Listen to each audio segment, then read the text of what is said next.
ሊቀ መላእክት ሀበበለ አመሰግል እስራኤልንም ይረግማቸው ዘንድ ባላቅ በጠራው ጊዜ አህያው በሰው አንደበት እስከተናገረች ድረስ አስተነገጠው። መርገሙንም ወደ በረከት መለሰው። በአማላጅነቱም ለዘላለሙ ይጠብቀን። መልእክተ ዲያቆን በአምሳሊሁ ይዞ በእዴሁ ከመረዮሙ ካልአን ይፍርሁ። የተመሰገነ የእስክንድርያቶች ሊቃነ ጳጳሳት ያተገለጠበት ሆነ። የመገለጡ ምክንያትም እንዲህ ነው። አድርገው ሾሙት። በወንጌላዊ ማርቆስ ወንበር ከእርሱ በቀር ሚስት ኑራው የተሾመ የለም።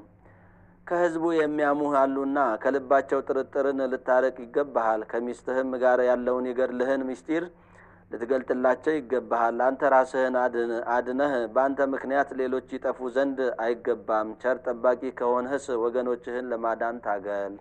የቁርባንን ቅዳሴ ቀደሰ። ሕዝቡንም